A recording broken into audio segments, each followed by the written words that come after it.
ಶ್ರೀಗಳ ಚರಣಗಳಿಗೆ ವಂದಿಸಿ ತಮ್ಮೆಲ್ಲರಿಗೂ ಶರಣಾರ್ಥಿಗಳು. ಇವತ್ತಿನ ವಿಷಯ ಆಸನಗಳನ್ನು ಕುರಿತು. ನಾವು ಹೋದ ಸಾರಿ ನೋಡಿದ್ವಿ, ಇನ್ನೊಮ್ಮೆ ರಿಪೀಟ್ ಮಾಡಬೇಕಾಗಿದೆ. ಅಂದ್ರೆ ನಾವು ಸರಣಿ ಪ್ರಕಾರ ಹೊಂಟೇವೆ.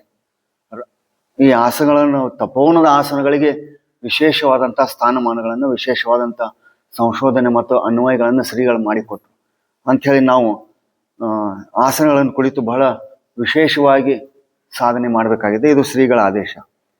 ಮೊದಲನೇದಾಗಿ ಟೈಪ್ಸ್ ಆಫ್ ಯೋಗ ಅಂಥೇಳಿ ಏನು ಶ್ರೀಗಳು ವರ್ಗೀಕರಣ ಮಾಡಿದರು, ಅದನ್ನು ಸಂಕ್ಷಿಪ್ತ ನೋಡಿಬಿಡೋನು. ತಪೋವನದಲ್ಲಿ 6 ಪ್ರಕಾರದ ಯೋಗಗಳನ್ನು ವರ್ಗೀಕರಣ ಮಾಡಲಾಗಿದೆ. ಬೇರೆ ಕಡೆ ಬರೀ 5 ಪ್ರಕಾರಗಳು. ತಪೋವನದಲ್ಲಿ 6 ಪ್ರಕಾರ: ಮಂತ್ರಯೋಗ, ಲಯಯೋಗ, ಹಠಯೋಗ, ರಾಜಯೋಗ, ಶಿವಯೋಗ, 6ನೇದು ಪ್ರಾರ್ಥನಾ ಯೋಗ.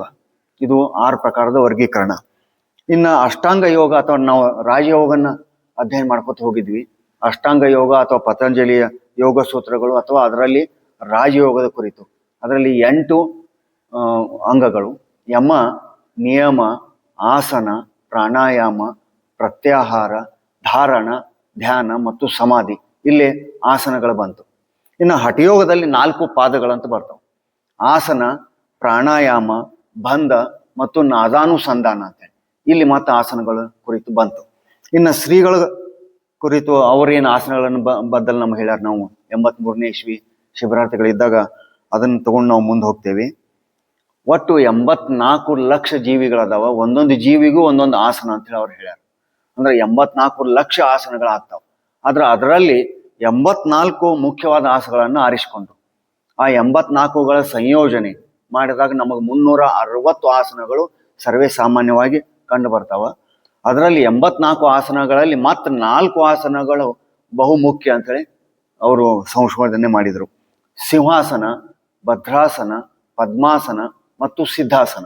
ಇವು 4 ಬಹುಮುಖ್ಯ. ಅದರಲ್ಲಿಯೂ ಸಿದ್ಧಾಸನ ಅತಿ ಹೆಚ್ಚು ಪ್ರಮುಖವಾದದ್ದು ಹೇಳಿ ಒಂದು ಕಡೆ ಬಂತು. ಇನ್ನು ನಾವು ಶಿಬಿರಾರ್ಥಿಗಳಿದ್ದಾಗ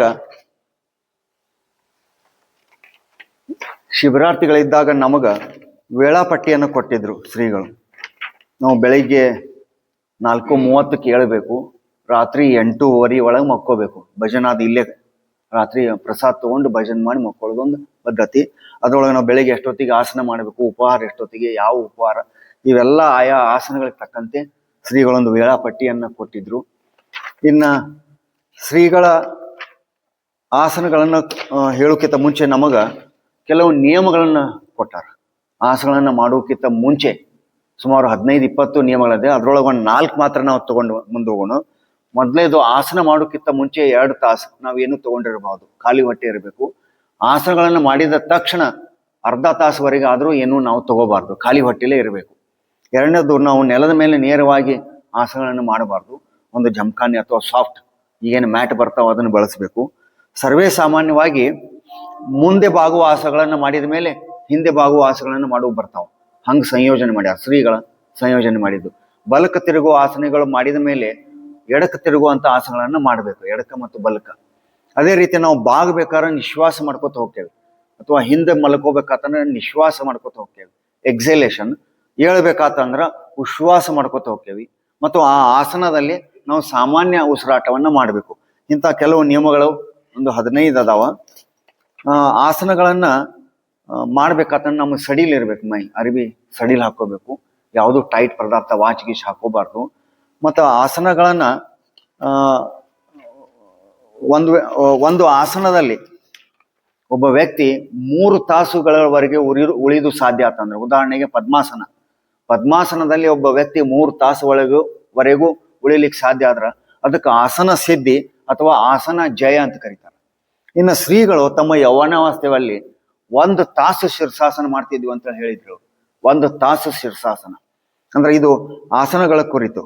ಇನ್ನು ತಪೋವನದಲ್ಲಿ 12 ಆಸನಗಳನ್ನು ಶ್ರೀಗಳು ವಿಶೇಷವಾಗಿ ಡಿಸೈನ್ ಮಾಡಿ ಅವುಗಳನ್ನು ಸಂಶೋಧನೆ ಮಾಡಿ ಅವುಗಳನ್ನು ಆ ಸರಣಿ ಪ್ರಕಾರ ಮಾಡ್ಲಿಕ್ಕೆ ಹೇಳ್ಯಾರ. 12 ಆಸನಗಳನ್ನು. ಇದರಲ್ಲಿ ಆದರೂ ನಾವು ಪರಿಣಿತಿಯನ್ನು ಹೊಂದಬೇಕು. ಉಳಿದದ್ದನ್ನು ಮಾಡಬೇಡ್ರೆ ಅನ್ನಂಗಿಲ್ಲ, ತಯಾರಿ ಸಲ ಮಾಡ್ಬೇಕಾಕೈತಿ. ಆದ್ರೆ ಈ 12 ಆಸನಗಳನ್ನು ತಪೋವನದಲ್ಲಿ ವಿಶೇಷವಾಗಿ ಅಳವಡಿಸಲಿಕ್ಕೆ ಕಾರಣ ಏನನ್ನೋದು ಮುಂದೆ ನಾವು ನೋಡ್ತೇವೆ. ಇನ್ನು ಆಸನದೊಳಗ 3 ಹಂತಗಳದಾವ: ಸರಳಾಸನ, ಮಧ್ಯಮಾಸನ ಮತ್ತು ಕಠೋರಾಸನ ಅಂತೇಳಿ.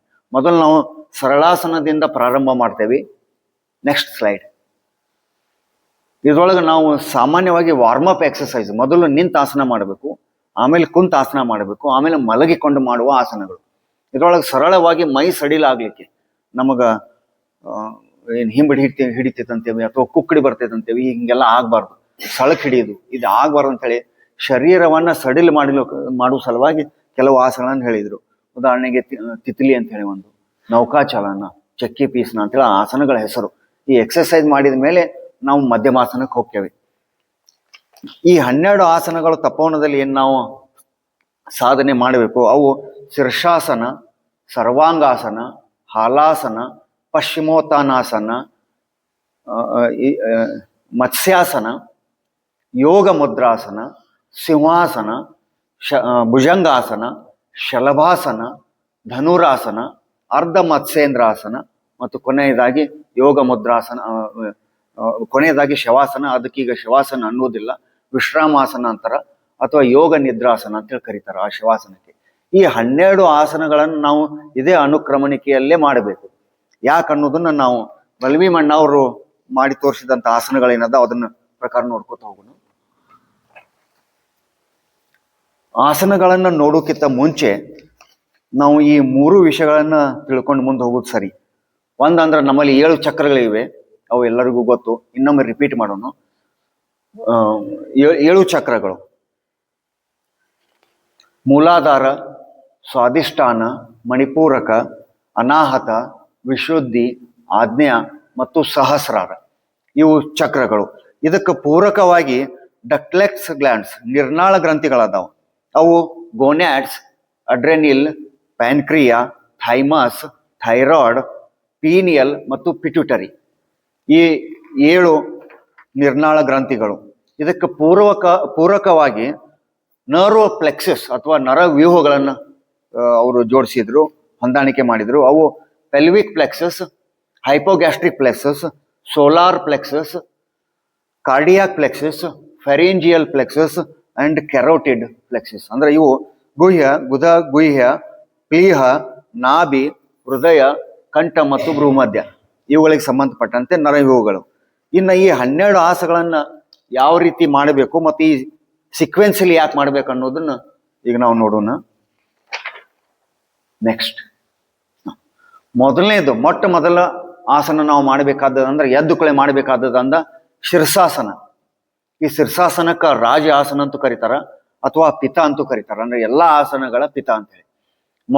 ನಮ್ಮ ಶರೀರ 24 ತಾಸು ಯಾವಾಗ್ಲೂ ಭೂಮಿಯ ಗುರುತ್ವಾಕರ್ಷಣೆಯ ವಿರುದ್ಧ ಇರ್ತೈತಿ. ಶೀರ್ಷಾಸನದಲ್ಲಿ ಮಾತ್ರ ತಲೆ ಕೆಳಗೆ ಮಾಡೋದ್ರಿಂದ ಭೂಮಿಯ ಗುರುತ್ವಾಕರ್ಷಣೆಗೆ ಪೂರಕವಾಗಿ ನಮ್ಮ ಶರೀರ ನಿಲ್ತೈತಿ.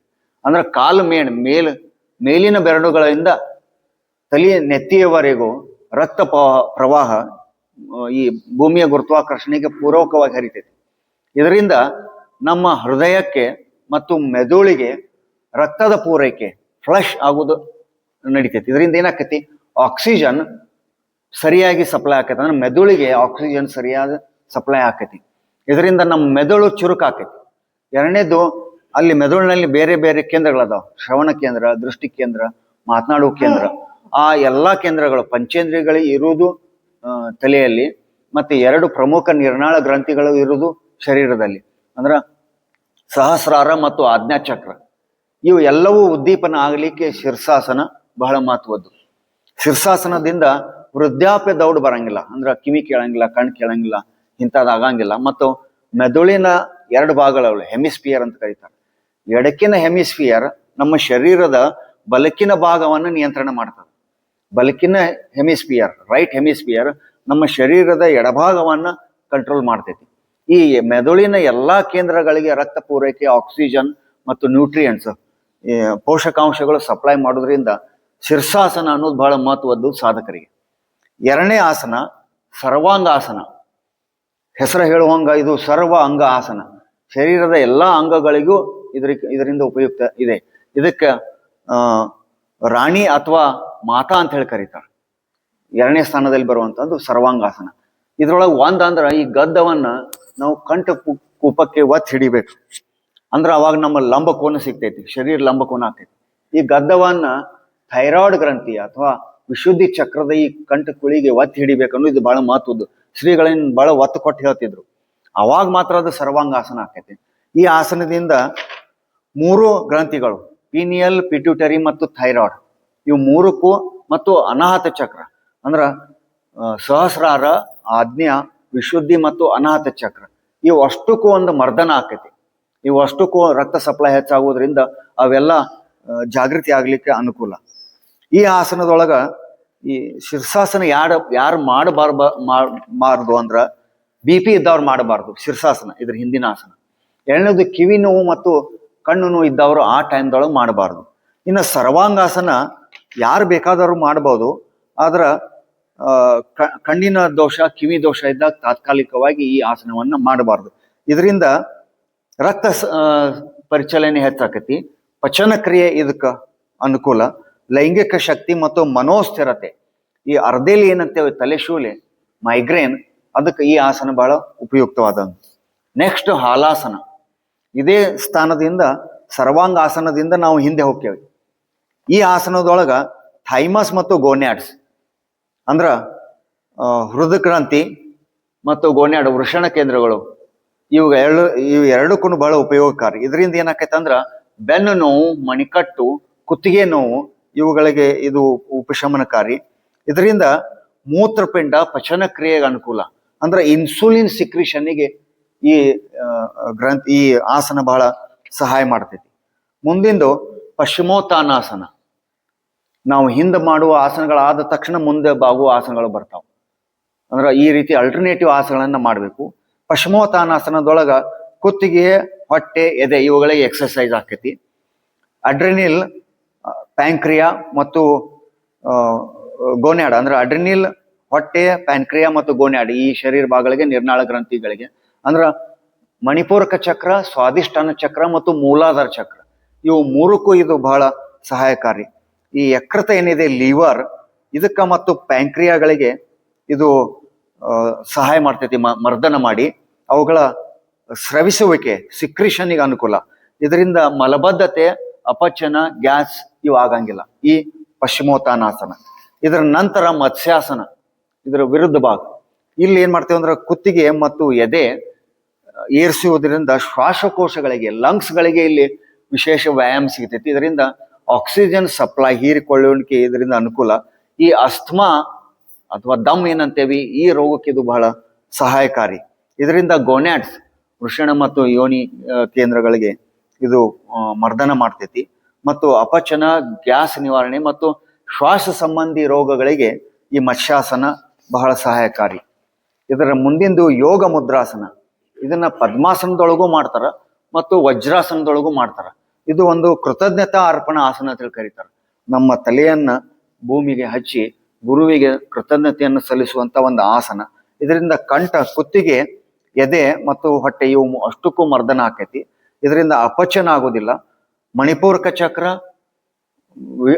ಸ್ವಾದಿಷ್ಠಾನ ಚಕ್ರ, ಮೂಲಾಧಾರ ಚಕ್ರ ಇವು ಅಷ್ಟಕ್ಕೂ ಗೋನ್ಯಾಡ್ಸ್ ಇವು ಅಷ್ಟಕ್ಕೂ ಇದು ಸಹಾಯ ಮಾಡ್ತೈತಿ. ಇದರಿಂದ ಮೂತ್ರ ಕಡ ಆಗೋದಿಲ್ಲ.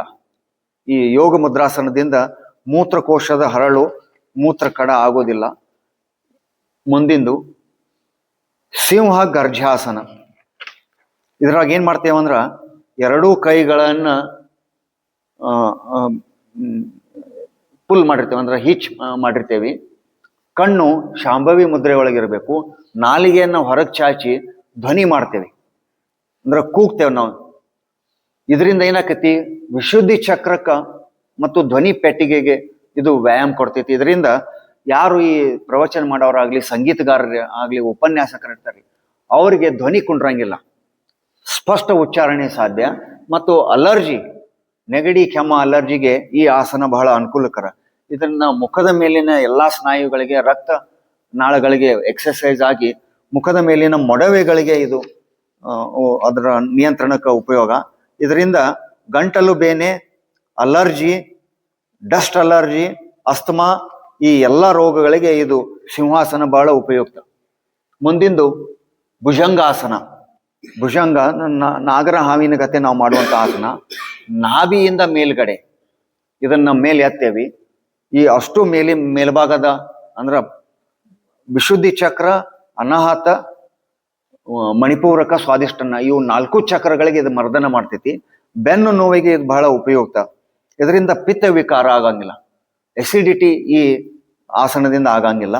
ಮುಂದಿಂದು ಶಲಭಾಸನ, ನಾಭಿಯಿಂದ ಕೆಳಗಿನ ಭಾಗವನ್ನು ನಾವು ಮೇಲೆ ಎತ್ತೇವೆ. ಶಲಭಾಸನ ಅಂದ್ರೆ ಆಗಳಿ ಆಸನದ, ಭುಜಂಗಾಸನದ ವಿರುದ್ಧ ದೆಸೆಯೊಳಗೆ. ಇದರಿಂದ ಬೆನ್ನು ನೋವು ಮತ್ತು ರಕ್ತ ಪರಿಚಲನೆಗೆ ಅನುಕೂಲ.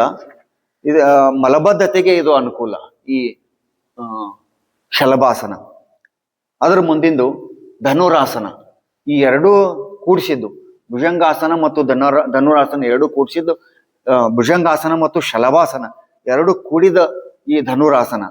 ಇದರಿಂದ ಯಕೃತ ಅಂದ್ರೆ ಲಿವರ್, ಪ್ಯಾನ್ಕ್ರಿಯಾ ಮತ್ತು ಹೊಟ್ಟೆಯ ಎಲ್ಲಾ ಸ್ನಾಯುಗಳಿಗೆ ಮರ್ದನ ಆಕೈತಿ. ಮೂತ್ರಪಿಂಡಕ್ಕೆ ಅನುಕೂಲ, ವಜನ್ ಕಡಿಮೆ ಮಾಡ್ಲಿಕ್ಕೆ, ಬೊಜ್ಜು ಕಡಿಮೆ ಮಾಡ್ಲಿಕ್ಕೆ ಈ ಆಸನ ಧನುರಾಸನ ಬಹಳ ಅನುಕೂಲಕರ. ಮುಂದಿಂದು ಅರ್ಧ ಮತ್ಸ್ಯೇಂದ್ರಾಸನ. ಇದನ್ನ ಎಡಕ್ಕ ಮತ್ತು ಬಲಕ್ಕ ಮಾಡ್ತಾರೆ. ಇದರಿಂದ ಈ ಆಸನದಿಂದ ಲಿವರ್ ಮತ್ತು ಪ್ಯಾನ್ಕ್ರಿಯಾ ಎರಡಕ್ಕೂ ಮಸಾಜ್ ಆಕೈತಿ. ಲಿವರ್ ಇದು ಖಾಲಿ ಆಗೋದ್ರಿಂದ ಅಂದ್ರೆ ಎರಡು ಸ್ಕ್ವೀಸ್ ಹಾಕಾವ. ಪ್ಯಾನ್ಕ್ರಿಯಾ ಆದ್ಮೇಲೆ ಒಂದು ಐಲೆಟ್ಸ್ ಆಫ್ ಲ್ಯಾಂಗ್ರೆನ್ಸ್ ಅಂತೇಳಿ ಒಂದು ಪ್ಯಾಚ್ ವರ್ಕ್ ಇದೆ, ಅಲ್ಲಿಂದ ಇನ್ಸುಲಿನ್ ತಯಾರಾಕೈತಿ. ಈ ಪ್ಯಾನ್ಕ್ರಿಯಾಕ್ಕೂ ಮತ್ತು ಲಿವರ್ಗೂ ಎಕ್ಸಸೈಸ್ ಆಗೋದ್ರಿಂದ ಎರಡು ಈ ಆಸನದೊಳಗೆ ಖಾಲಿ ಆಕಾವ. ಇದರಿಂದ ರೆಸಿಡ್ಯೂಯಲ್ ಟ್ರೇಸಿಸ್ ಉಳಿಯಂಗಿಲ್ಲ, ಅಂದ್ರ ಮೂತ್ರ ಕಡ ಏನ್ ತಯಾರಾಕಾವು ಅದು ಆಗುದಿಲ್ಲ ಈ ಎರಡು ಕಡೆ, ಎಡಕ ಮತ್ತು ಬಲಕ. ಮತ್ತು ಪ್ಯಾನ್ಕ್ರಿಯಾದ ಮೇಲೆ ಮರ್ದನ ಮಾಡೋದ್ರಿಂದ ಇನ್ಸುಲಿನ್ ಸಿಕ್ರೇಷನ್ ಅಂದ್ರೆ ಡಯಾಬಿಟಿಸ್ ಇದ್ದವ್ರಿಗೆ ಇದು ಅನುಕೂಲ, ಮತ್ತು ಡಯಾಬಿಟಿಸ್ ಆಗ್ಲಾರ್ದಂಗೆ ಮಾಡ್ಲಿಕ್ಕೆ ಈ ಆಸನ ಬಹಳ ಉಪಯುಕ್ತಕಾರಿ. ಇದರಿಂದ ಸ್ವಾದಿಷ್ಠಾನ, ಮಣಿಪೂರಕ ಮತ್ತು ಮೂಲಾಧಾರ ಇವು 3 ಚಕ್ರಗಳಿಗೆ ಅನುಕೂಲ ಇದೆ.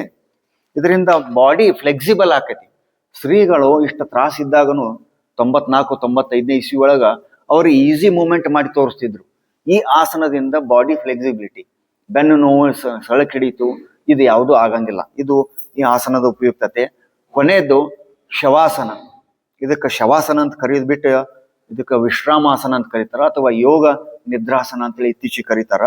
ಎಲ್ಲಾ ಆಸನಗಳಲ್ಲಿ ಅತ್ಯಂತ ಕಠಿಣ ಆಸನ ಇದನ್ನಂತೇಳಿ ಪರಿಗಣನೆ ಮಾಡ್ತಾರೆ. ಯಾಕಂದ್ರೆ ನಾವು ನೋಡ್ಲಿಕ್ಕೆ ಬರೀ ಮಲ್ಕೋತೇವೆ ಇಲ್ಲಿ, ಆದ್ರೆ ಬರೀ ಮಲ್ಕೊಳ್ಳೋದಲ್ಲ, ನಾವು ನಿದ್ರೆಗೆ ಹೋಗಬಾರ್ದು. ಇಲ್ಲಿ ಅಂತರಂಗದಲ್ಲಿ ನಾವು ನಿಗಾ ಇಡುವಂತ ಒಂದು ವ್ಯವಸ್ಥೆ ಇದೆ. ಎರಡೂ ಕಾಲುಗಳನ್ನು ಸುಮಾರು 8 ಇಂಚ್ 10 ಇಂಚ್ ಅಗಲ ಮಾಡಬೇಕು. ಕೈಗಳನ್ನು ಮೇಲ್ಗಡೆ ಮಾಡಬೇಕು. ಉಷ್ಣ ಆದಾಗ ಎಡಗಿನ ಬಾಜು ಅಂದ್ರೆ ಚಂದ್ರನಾಡಿ ಮೇಲ್ಭಾಗ ಆಗಬೇಕು. ಶೀತ ಆದಾಗ ಬಲಭಾಗ ಮೇಲ ಮಾಡಿ ಮಲ್ಕೋಬೇಕು. ಇಲ್ಲಿ ಕೆಲವೊಬ್ರು ಚಿನ್ಮಯ ಮುದ್ರಾಗಳನ್ನ ಹಾಕ್ತಾರ, ಇನ್ನು ಕೆಲವೊಬ್ರು ಓಪನ್ ಇರ್ತಾರ. ಇದ್ರೊಳಗ ಬಾಡಿ ರಿಲ್ಯಾಕ್ಸ್ ಆಗಬೇಕು. ಶ್ರೀಗಳು ಉದಾಹರಣೆ ಏನು ಕೊಟ್ರಂದ್ರ, ಒಂದು ಬೆಕ್ಕು ಮಾರ್ಜಾಲ ಅದನ್ನ ಮಲ್ಕೊಂಡಾಗ ಅದು ಹೆಂಗ್ ಮಾಡ್ತೈತಿ, ಎಷ್ಟು ಸರಳ ಇರ್ತೈತಿ ಅದನ್ನ ಎತ್ಕೊಂಡ್ರ ಅದು ಒಂದು ತೊಯ್ದ ಟವೆಲಿನ ಗತಿ ಹಂಗ ಬಿದ್ದಿರ್ತೈತಿ. ಅಂದ್ರೆ ನಮ್ಮ ಶರೀರವನ್ನ ಸಡಿಲ ಮಾಡ್ಲಿಕ್ಕೆ ಉದಾಹರಣೆಯನ್ನ ಶ್ರೀಗಳು ಕೊಟ್ಟಂತದ್ದು.